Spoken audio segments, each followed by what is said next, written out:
उत्तर प्रदेश के हरदोई जिले में एक लड़की की शादी हो रही होती है, जिसमें ऑर्केस्ट्रा का प्रोग्राम कराया गया होता है। उस ऑर्केस्ट्रा ग्रुप में दोस्तों 4 लड़कियां होती है, 4 लड़के होते हैं जो कि उस ऑर्केस्ट्रा को चला रहे होते हैं। लड़कियां नाच रही होती है, लेकिन उसमें से एक लड़की जो कि बेहद ही खूबसूरत थी, वो चाहे हिंदी गाना हो, भोजपुरी हो, हरियाणवी हो या तो राजस्थानी हो, हर गाने पर वो इतना जोरदार डांस करती थी कि लोग सिर्फ उसका ही डांस देखना पसंद करते थे। उसका खूबसूरत चेहरा, उसकी मासूमियत, उसकी अदाएं लोगों को दीवाना बना रही होती है। लेकिन दोस्तों वो नाचते नाचते थक जाती है, परेशान हो जाती है, उसे चक्कर आने लगते हैं, वो रोने लगती है, लेकिन किसी को भी उसकी इस परेशानी का अंदाजा नहीं था। लोग सिर्फ उसका डांस देखना चाहते थे और उसके ऊपर क्या बीत रही है उसको इतना नचाया जाता है कि वो रोने लगती है, परेशान हो जाती है, लेकिन किसी को कोई फर्क नहीं पड़ता है उसकी परेशानी से। दोस्तों ये कहानी बहुत ही दिल को छू लेने वाली है, बहुत ही रोचक कहानी है जो आप लोगों को ज़रूर पसंद आएगी। और दोस्तों मैं बता देता हूँ, इस चैनल की मैंने कैटेगरी बदल दी है, क्योंकि दोस्तों इस पे अब ब्लॉग नहीं आएंगे, लेकिन इस पे रोज़ शाम को 7 बजे आपको एक नई और सच्ची घटना की कहानी सुनने को मिलती रहेगी। तो दोस्तों क्या होता है ऑर्केस्ट्रा में चांदनी के साथ, जानेंगे पूरी कहानी इस वीडियो में। उससे पहले दोस्तों आपसे छोटी सी रिक्वेस्ट, अगर वीडियो पसंद आए वीडियो को लाइक कर देना, चैनल आपके छोटे भाई का है, सब्सक्राइब जरूर कर देना। तो दोस्तों ये कहानी शुरू होती है बिजनौर के रहने वाली एक गरीब सी लड़की जिसका नाम होता है चांदनी। तो वो दोस्तों चांदनी जो थी बहुत ही गरीब थी। उसके परिवार में उसकी माँ होती है, उसकी 3 बहनें होती हैं और एक छोटा सा भाई होता है जो कि 14-15 साल का होता है। और उनकी गरीबी इतनी थी कि उनके घर में खाने के लिए लाले पड़े थे। और दोस्तों 2022 कोरोना काल में चांदनी के पिताजी की मौत हो जाती है। इसकी वजह से उनके घर में कमाने वाला कोई नहीं बचता और उनकी हालत दिन पर दिन बिगड़ती जाती है। ऐसे ही चांदनी के गांव में एक बारात आती है जिसमें ऑर्केस्ट्रा का प्रोग्राम होता है। वो देखती है कि एक लड़की नाच रही है, उसको लोग भर भर के पैसे दे रहे हैं, उसकी मुट्ठी भर जा रही है पैसों से। उसने सोचा कि ये काम तो मैं भी कर सकती हूँ, बहुत आसान है, नाचना ही तो है। ये सब सोच के उसकी मजबूरी जो थी उसको देखते हुए कि अगर मैं कमाऊंगी नहीं तो हम लोग खाए बिना मर जाएंगे, इसके लिए दोस्तों वो जाती है। ऑर्केस्ट्रा में लड़कियां नाच रही थी तो एक लड़की से वो बोलती है कि दीदी मैं भी ये काम करना चाहती हूँ। तो ऑर्केस्ट्रा में जो लड़की नाच रही थी वो बोलती है कि देख बहन, ये जो तुझे इतना अच्छा देखने में लग रहा है, इतना तुझे पसंद आ रहा है, ये रंगीन दुनिया तुझे बहुत अच्छी लग रही है, लेकिन इसमें अगर तू काम करेगी तुझे बहुत कुछ सहना पड़ेगा। जितना तू समझ रही है उतना ये आसान है नहीं। और जो ये तू मेरे हाथों में पैसे देख रही है ना, ये मेरे नहीं है, मुझे एक रात के 1000-1200 रुपये सिर्फ मिलते हैं। ये सब ऑर्केस्ट्रा जो करा रहा है, जो मालिक है, उसका पैसा है। तो वो बोलती है चलो कुछ नहीं, 1000 रुपये भी एक रात का मिलेगा तो क्या ही बात है, मेरी मजबूरी है।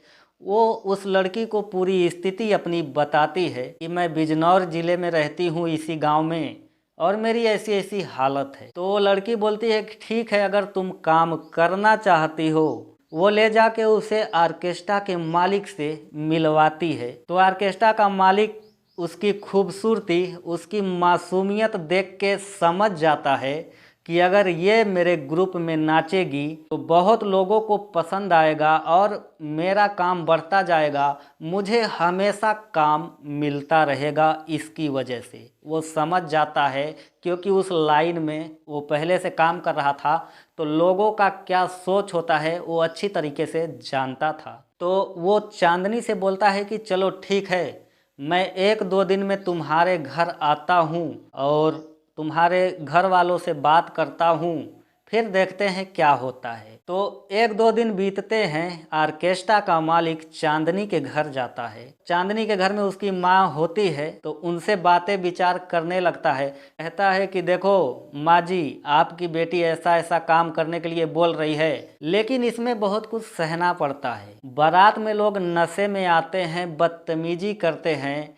बुरे शब्दों का इस्तेमाल करते हैं, तो ये सब मैं आपको पहले ही बता दे रहा हूँ, ये सब आपको सहना पड़ेगा। उसकी माँ बोलती है, अब क्या करे बेटा, हमारी जिंदगी ही इतनी नरक है कि हम अगर काम नहीं करेंगे, खाए बिना मर जाएंगे। तो वो बोलती है कि ले जाओ बेटा मेरी बेटी को, काम पे रख लो, लेकिन उसको इस जिले में मत नचाना, नहीं तो लोग हमें ताना मारेंगे कि फलाने की बेटी है, ऑर्केस्ट्रा में नाचती है, ये वो करती है। तो ऑर्केस्ट्रा का मालिक बोलता है ठीक है माँ जी, मैं इसको इस जिले में नहीं नचाऊंगा। तो फिर उसके बाद चांदनी ऑर्केस्ट्रा मालिक के साथ जाती है, उसका प्रोग्राम चलता रहता है और उसकी अदाएं, मासूमियत देख के, उसका डांस देख के सब लोग दीवाना हो जाते थे। जो ऑर्केस्ट्रा ग्रुप था वो जोरों शोरों से चलने लगता है चांदनी की वजह से। ऐसे ही दोस्तों एक बार की बात है, चांदनी का प्रोग्राम था उत्तर प्रदेश के हरदोई जिले में। एक लड़की की शादी थी, वहीं पे उसका प्रोग्राम था। तो दोस्तों सब लड़कियां नाच रही थी, प्रोग्राम चल रहा था, और जब सभी लोग लगभग रात के 10 बजते हैं तो सभी लोग बाराती जो होते हैं, घराती होते हैं, खाना पीना खा के एकदम फ्री हो जाते हैं। तो ऑर्केस्ट्रा शुरू होता है। जब ऑर्केस्ट्रा का मालिक देखता है कि भीड़ एकदम भरी हुई है, कुर्सी लगा के कुछ लोग स्टेज के पास बैठे हैं और सैकड़ों लोग कहीं पीछे खड़े हैं, उस समय जब देखता है कि पूरा जो है कि माहौल भर चुका है, उस समय रात के 10-11 बजे से चांदनी को स्टेज पे उतारा जाता है। और चांदनी के आते ही लोग एकदम पागल से हो जाते हैं, क्योंकि उसकी खूबसूरती और उसका डांस करने का अंदाज और उसके इशारे और उसकी अदाएं लोगों को बहुत ज़्यादा पसंद आने लगती है। और वो इतनी खूबसूरत थी कि ऑर्केस्ट्रा की जो लाइटें होती हैं वो उसके चेहरे पे पड़ती थी, उसका चेहरा और निखर के सामने आ जाता है। तो ऐसे ही चलता रहता है। लोग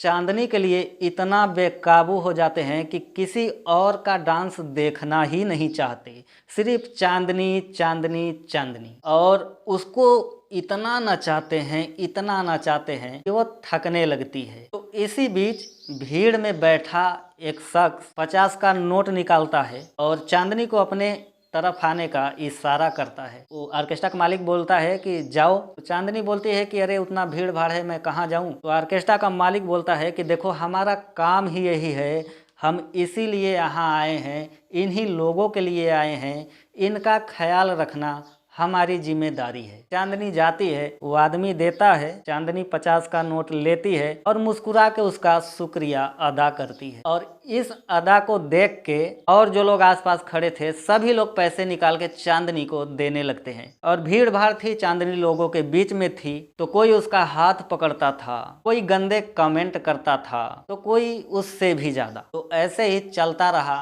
और चांदनी लेके पैसे वापस आ गई। उसको बुरा लगता था, लेकिन चेहरे पे मुस्कान सजा के रखती थी, क्योंकि उसका काम ही यही था। और वो नाचते नाचते थक गई तो सोची कि थोड़ा रेस्ट कर लेती हूँ, थोड़े देर बाद नाचूंगी। लेकिन उसके स्टेज के पीछे जाते ही लोगों की भीड़ बौखला गई, बोलने लगी चांदनी कहाँ है, बुलाओ उसे। ऑर्केस्ट्रा मालिक जाता है चांदनी के पास, बोलता है कि लोग तुम्हें बुला रहे हैं तुम्हारा डांस देखने के लिए, जाओ तुम। चांदनी बोलती है कि अरे ये और सारी तो लड़कियां हैं, नैना है, सुनैना है, राधा है, बिंदिया है, बहुत लोग हैं, उनको बोलो नाचने के लिए। तो ऑर्केस्ट्रा का मालिक बोलता है कि देखो तुम ही हो जिसे ये लोग देखना पसंद कर रहे हैं और तुम्हारी ही वजह से यहाँ नोटों की बरसात हो रही है, तुमको तो जाना पड़ेगा। मजबूर थी चांदनी, जाती है, डांस दिखाती है और नाचते नाचते वो गिर भी जाती है, लेकिन किसी को कोई फर्क नहीं पड़ता। और वो जब एकदम परेशान हो जाती है, बर्दाश्त उसके हद से बाहर हो जाता है, तो वो बोलती है कि मैं बाथरूम जा रही हूँ।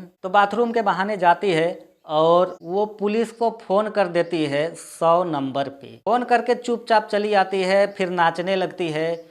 एक दो गाने बीतते हैं तब से 15-20 मिनट में पुलिस वहां पे आ जाती है और उस बारात में ऑर्केस्ट्रा को लेके इतनी भगदड़ होती है, इतना लोग उतावले होने लगते हैं। लड़की के पिता भी मना नहीं कर सकते थे, जिनके घर में शादी थी, जिनकी बेटी की शादी थी, वो भी मना तो नहीं कर सकते थे और वो सोच रहे थे मैंने ये कराया ही क्यों ऑर्केस्ट्रा, ये तो जी का जंजाल बन गया मेरे। लेकिन क्या करें, ये लोग मेरे मेहमान है, इनकी खातिरदारी तो करनी पड़ेगी, इनका ख्याल रखना पड़ेगा। पुलिस आती है दोस्तों और ऑर्केस्ट्रा मालिक को बुलाती है, बोलती है कि जब तुम्हारा परमिशन 2 बजे रात तक प्रोग्राम करने का है तो ये 4 बज गए, 5 बजने वाले हैं, अभी तक तुम ये प्रोग्राम क्यों करवा रहे हो। कुछ नहीं बोलता और बोलते हैं कि अच्छा बताओ कौन सी लड़की फोन की थी। कोई लड़की कुछ नहीं बोलती, चांदनी भी डर के मारे कुछ नहीं बोलती। फिर उसके बाद ऐसे कुछ टाइम बीतता है, पूछाताछी होती है तो उसमें से एक पुलिस वाले थे जो कि 3-4 साल से नए नए नौकरी पर लगे थे,